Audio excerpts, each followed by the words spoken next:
the second half. Here comes Gooden gonna score the 2 and 1. Full drive inside. Stop. Hang on a pivot. Turnaround jump shot is good. Jordan Battle with a nice spin move. Kicks it down low. Fardon, Big Maple with the finish. What's up, everybody? Another episode of the Straight Out Whack podcast. It is hashtag Go UTRGV week. As you can see, we have UTRGV men's basketball head coach Matt Feger with us. Matt, how's it going on this Tuesday morning for you? Well, it's like every Tuesday. It's busy, man. It's always there's always something planned throughout the day. It's that time of year where you got to squeeze in as many meetings as you can. You got to do your responsibilities as a head coach. Right now, I'd rather be talking to my players and planning practice and sitting watching film. But there's other. Coaching is just a small part of being a head coach. There's a lot of other things you have to do, but not everything's good right now.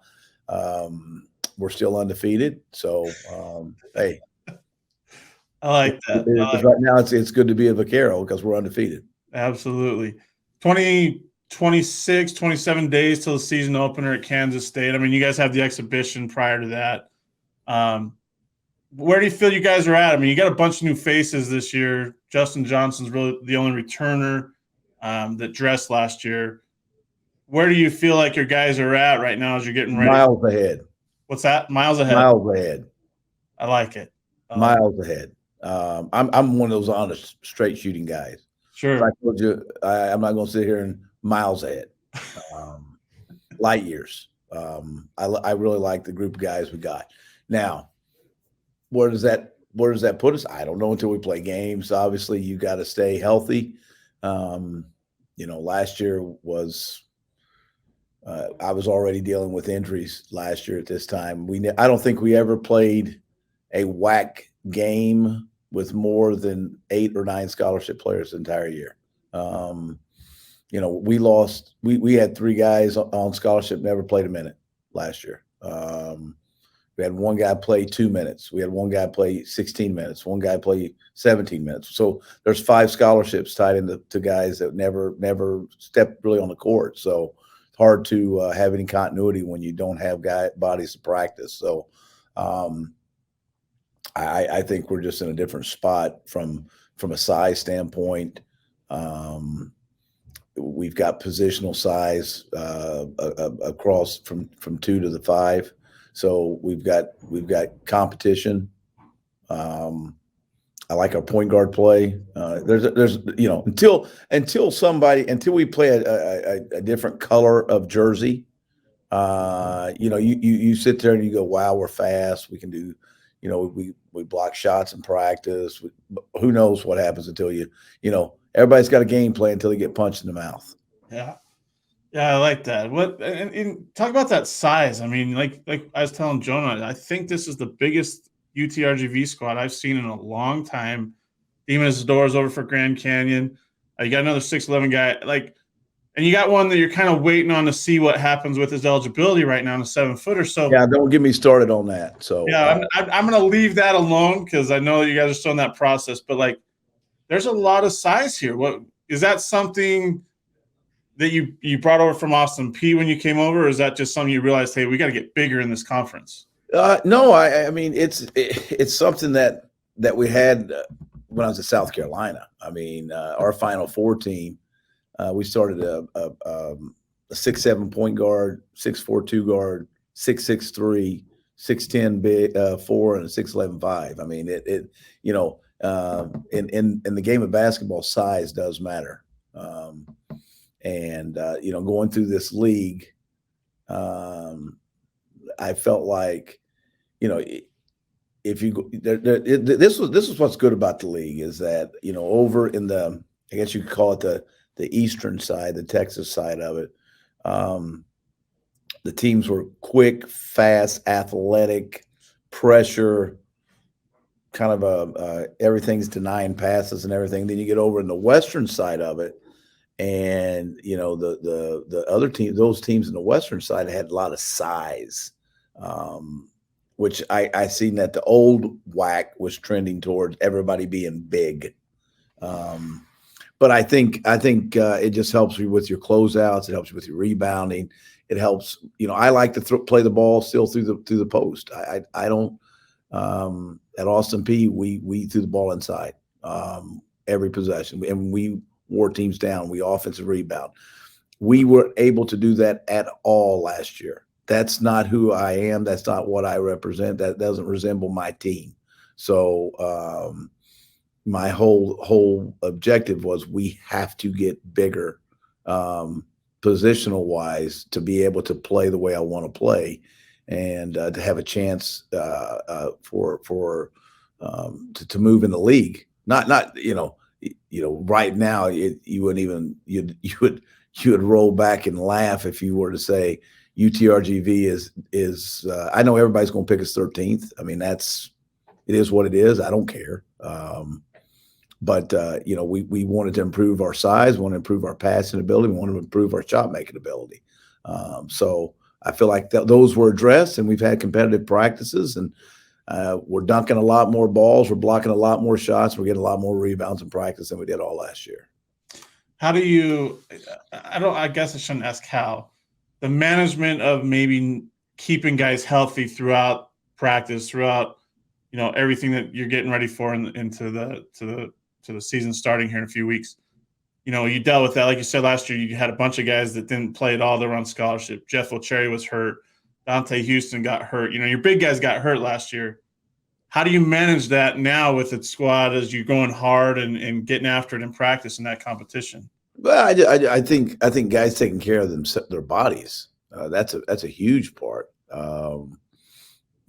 Doing the extra in the training room, doing the maintenance, the preventative stuff. A lot of times when you take over, everybody's like, you got to establish your culture and your identity and everything. And no, you've got to have accountability for things. But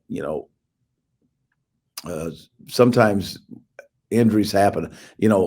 Jeff O'Cherry broke his foot. I mean, it is what it is.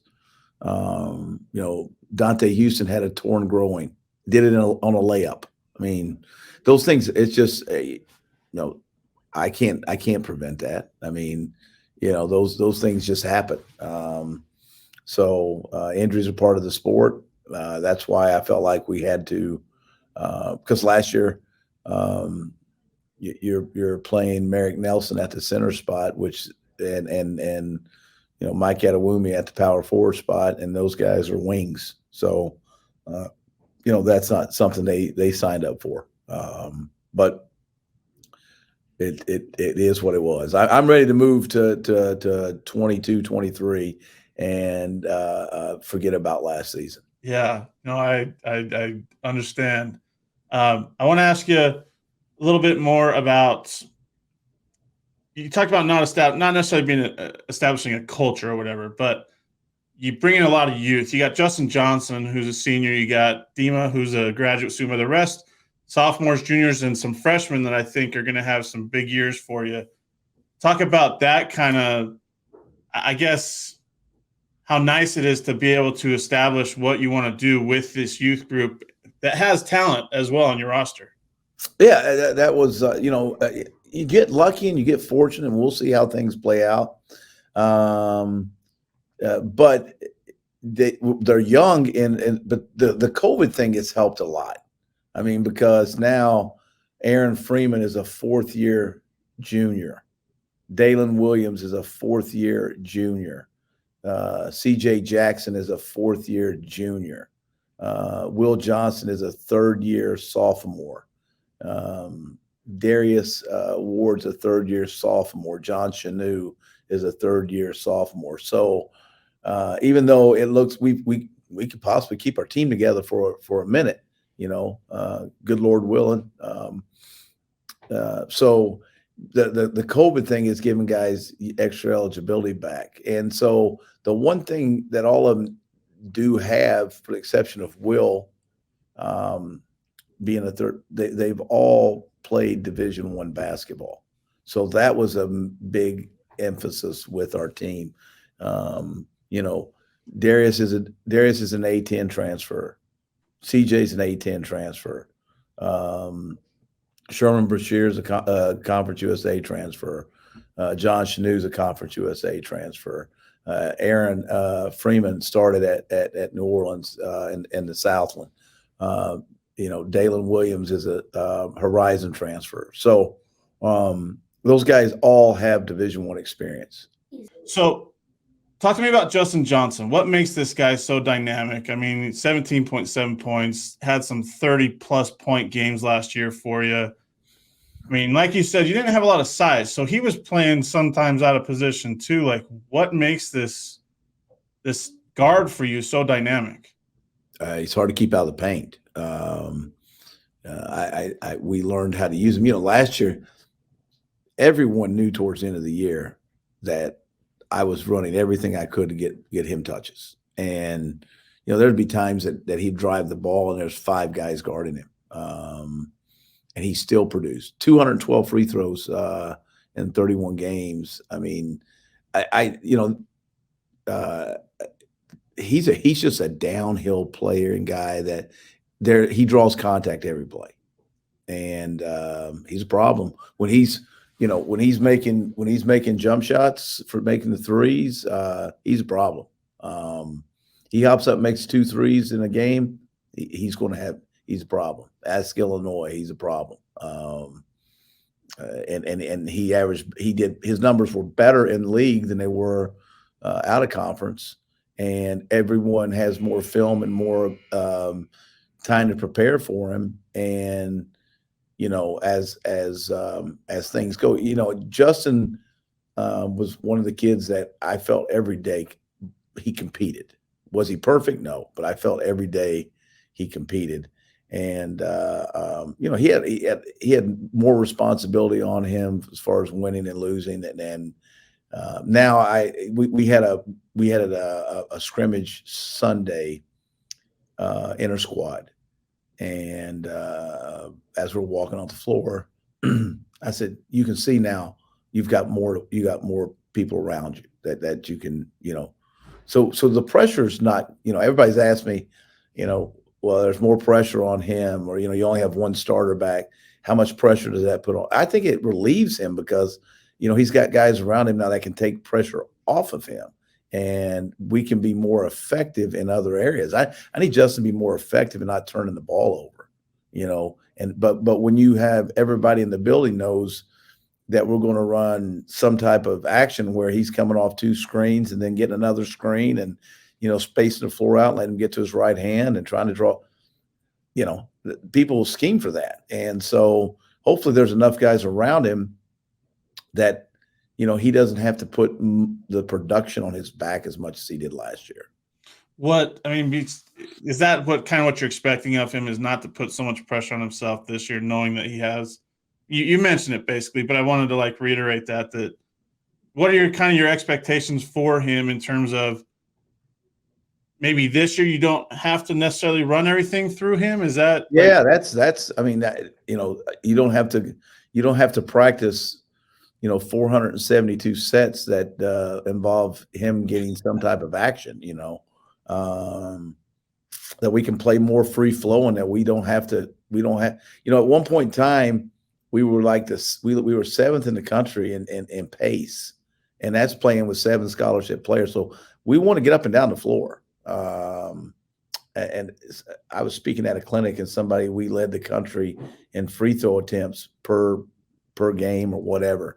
We're going to put pressure on the rim, and now we've got post up guys we can throw the ball into, that hopefully we can continue to add pressure to the rim. So I'm hoping we can alleviate some of that stuff for Justin and make things easier for him. That's my hope. So far I've seen it. So I'm excited about the guys that we've got around him.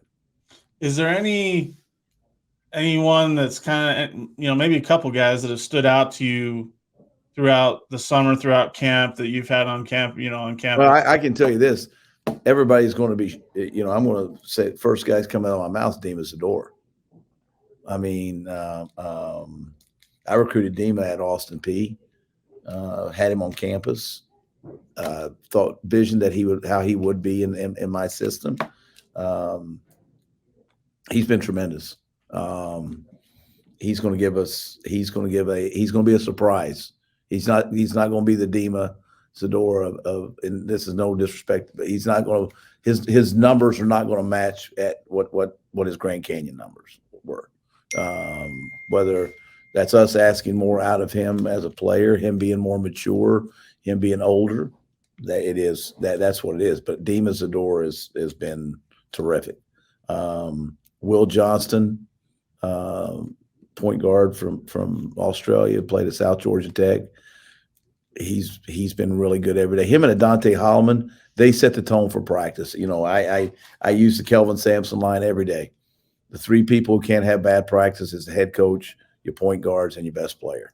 And those two guys come into practice every single day and go tooth and nail at each other every rep, and they don't say boo. Now, as far as, you know, frustration, they both lead in their own ways, but they don't, like, you know, two guys are butting heads every day in practice, and essentially, you know, they think in their mind they're both competing for playing time at that position, and both of them are established in practice every day because they're not complaining about anything. You get guys doing that a lot every single day, and sometimes it can get chippy or whatever. These two guys just go about their business. So there's different days, different guys stand out. CJ Jackson was really good in our scrimmage the other day. As I said, Dima John Chanu has a chance to be an elite shot blocker and a guy we can throw the ball to. You know, I can't talk about Alex Harouk right yet because I don't know his eligibility. But if he gets eligible, he's another 7-foot guy that's got great hands and unbelievably skilled. So Darius Ward has shown flashes of being an elite level player. So we've got some pieces. I'm excited about our team. Want to ask you about Dima and Alex, the whole Ukraine stuff, what's going on with them and being away from their families and all that stuff. Like, I know there was an article written about it, you know, a couple months ago, but just handling that. You talked about Dima's maturity and stuff, like just handling that situation while trying to focus basketball, you know, in school and stuff like that. Yeah, no, nobody does. People don't realize. I mean, these guys have got family members over there, you know, because every male in the Ukraine over the age of 18, they either had to leave or fight. Dima's got his dad and his uncle sitting right there in a military uniform at 48 and 52 years old. How would you like to have your family be doing that, not knowing what's going on every night? You know, that's and same for Alex. I mean, he's got people he grew up with that are sitting there fighting in a stupid, ridiculous war over somebody wants someone's land, you know, and trying to will that they're somebody's big brother. That's what essentially they're having to do. And what they found out is that the Ukrainians aren't punks. So that's I don't care what anybody says.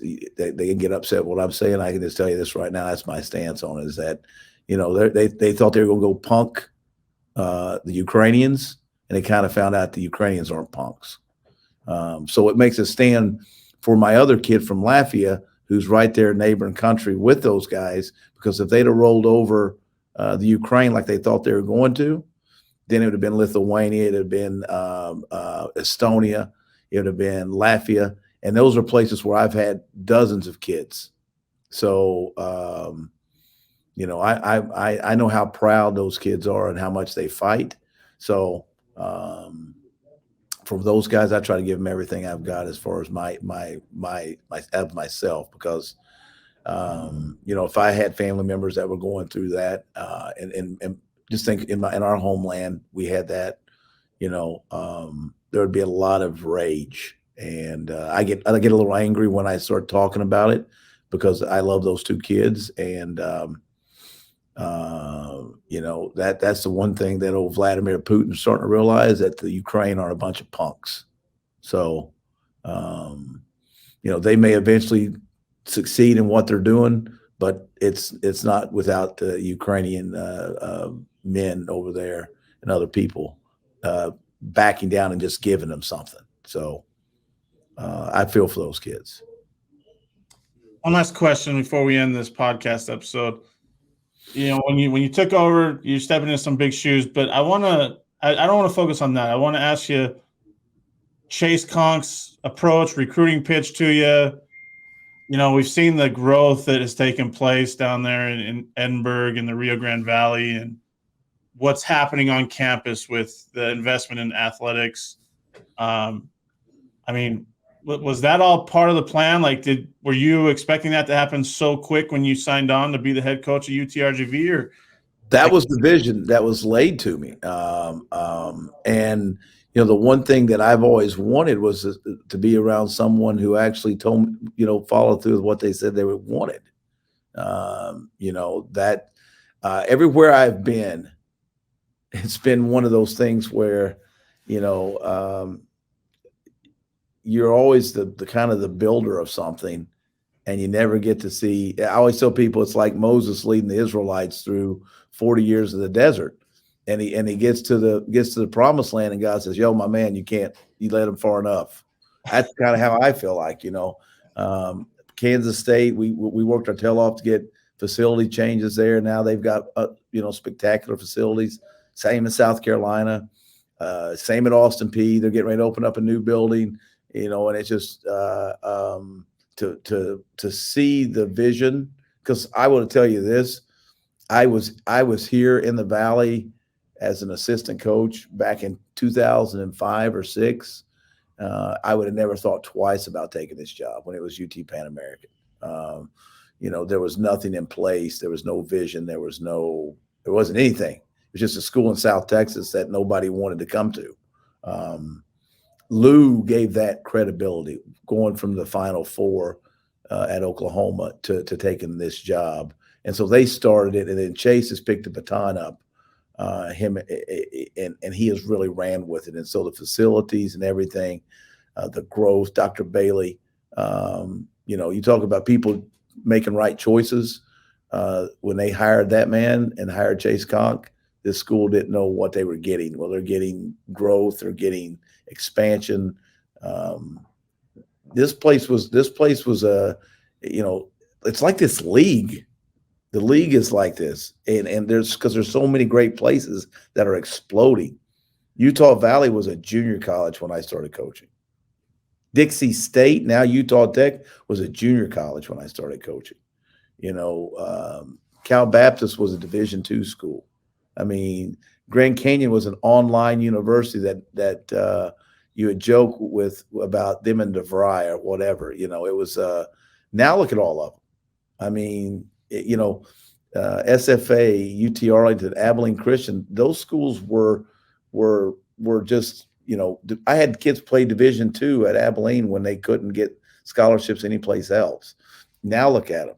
And that's what this league is. It's the up and coming league that everybody's starting to know the names of these programs, and everywhere I've been, this league is the most undervalued, underrated, undersold league in the country. From top to bottom, there are some great basketball coaches. So that was what was intriguing. I can sit here and just glow about how great it is to coach in this league. I just wish the rest of the United States knew about it. Because there's great venues, there's great campuses, there's great people at all these other jobs. And there is not a day that you play a game in this league that is a given.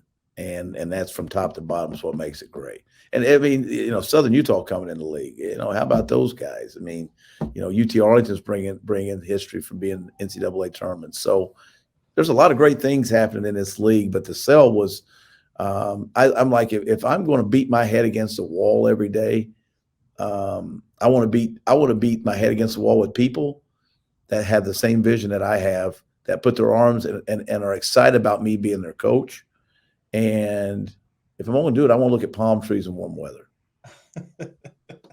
I like it. I think going back to I believe it was when the WAC released its schedule. I think the first thing out of your first statement you made was something like, when I look at this schedule, I ask myself, like, where the hell am I going to get a win here? Yeah, absolutely. I mean, you look at that in a totality, it's very intimidating.